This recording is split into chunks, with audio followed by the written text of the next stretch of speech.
So I came to Wake Living magazine to add a little more fashion, just kind of make the section a little bigger, beefier, just have someone that's dedicated just to fashion. My background as a fashion stylist and a fashion blogger, attending Fashion Week, knowing the different trends and things that are happening was great to be able to marry the two with what is important and to Raleigh. So Raleigh has a growing professional scene. A lot of people are moving here to the area, so it's a melting pot of different ethnicities, backgrounds, and especially with style. So we wanted to kind of do something that talked specifically to the professional in fall fashion, so we did something different. So we worked with the Capstrat. Capstrat is a beautiful, beautiful art-infused building that was created for creative minds. And so there we thought this would be a good way to marry the two of fashion and to marry the style of the building with what we're looking for fall fashion with professionals. So we chose 3 different setups. We chose downtown chic, we chose creative cool, and we chose tech savvy. Each 3 of those setups speak to the different things that are happening in Raleigh. So downtown chic, that is your traditional polished fashion professional, okay? That's your southern style that is very crisp, clean, gentlemen's bow ties, longer hemlines for the ladies, but it's infused with modern touches. And the reason I say that it's infused with modern touches is because, like I said, you know, with the style happening here in Raleigh, it's not just a southern background. It's infused with a lot of different urban touches, modern touches, artistic touches, and so that's what we did.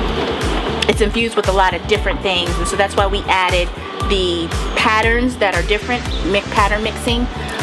Angela, as you can see in one of her looks, she's wearing a brightly colored skirt with a pattern, and then her jacket has a pattern as well. But we wanted to show that the traditional silhouette is good to wear as long as you mix the patterns that makes it modern.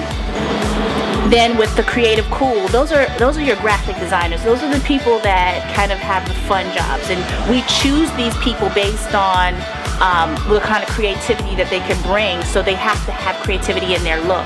So it's smart casual, and when we say smart casual, it's not really going there, but staying very polished, but still showing trends and still showing color and pattern. And so we put a lot of the girls in different patterns. You can see the pops of chartreuse in one of the looks.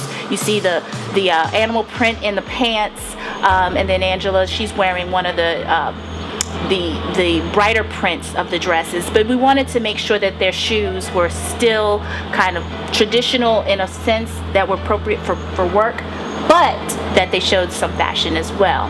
Now with the guys, we got a little fun with the guys. We put them in denim, colored denim. So Charlie's wearing a burgundy denim jeans, but his top is very classic, but still a little edgy, you know, a little creative. But they all are wearing polished work boots. Polished work boot is something that's going to be great for the career scene, and it's accepted here, you know, as long as it's not rugged looking, has a little polish to it.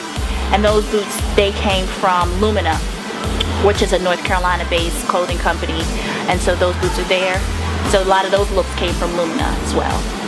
Last setup, which is the fun one, which is tech savvy. These are the people that work with, you know, coding, and they're really behind the screen all the time, and so they can kind of have a little bit of fun. So those are your edgy those are your polished hipsters. So we say that you can wear things that are like a leather blazer, and you can kind of put Henleys underneath your shirts, layering for the ladies. We put a lot of the ladies, at least two of the ladies, in what we call coatigans. It's a kind of a hybrid between a coat and a cardigan.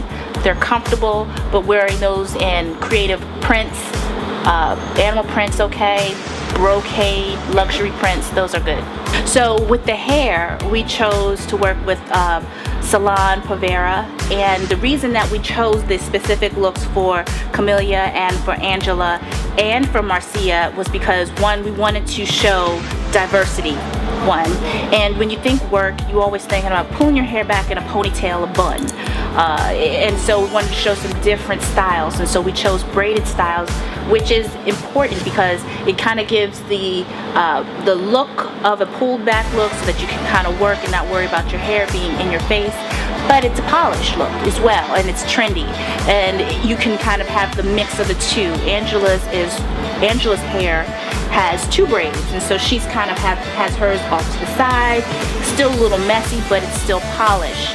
And you know, with Marcia, you know, with African American women especially, we're always told that we have to straighten our hair and that we have to not wear our hair in its natural state. And I definitely wanted that to be something that was shown in the magazine, because her hair was beautiful in its natural state, the way that it is. And of course we could have blown her hair out and made her look just the same as any other magazine, but I really thought it was important to show that African American women can wear their hair in their state and still look professional, and she looked gorgeous. Now with the makeup, you got to be very careful with makeup in the workplace. I chose what we call daytime glam. Daytime glam is full face, where Dani B did an amazing job with the makeup. The reason that we chose the colors that we did for the models, because we wanted them to look fresh faced, but we still wanted them to kind of look very polished and glam at the same time. The reason is because, you know, makeup is important. It completes a look. Although a lot of designers, they say that, you know, the makeup kind of completes the look. It kind of brings everything together. So with that being said, we wanted the models to look very fresh faced, but we still wanted them to kind of have a little heavier eye where it would read daytime glam. And that's why we chose the looks that we did. So working with Renee Sprink was great. She's a seasoned photographer who's been working with the magazine for a very long time, and she was excited just as much as I was. And I think that's important, working with a photographer that's excited about the clothes. If you get on set and the photographer's not excited about the clothes, they're not excited about the models, it's going to read in the photography, the energy. So she brought really great energy. She brought expertise to the site to say, you know, how a model should be posing, things of that nature. So it was a really good shoot. It was really great working with her. You know, people that work in the art galleries or people that work with PR firms, they're doing a little bit more fun in their style and in their fashion. And then likewise with someone that's in the tech world, you know, and they're a little relaxed and they're wearing Henleys, maybe some denim. You wouldn't wear that if you're a lawyer, you know, because it doesn't read serious. It doesn't read that you take what you're doing serious. So you kind of have to still make sure that you're staying in your lane and dress appropriate for where you're working. I mean, it makes a big difference. People always say that, you know, your style is your calling card. It's how people address you. Dress how you want to be addressed.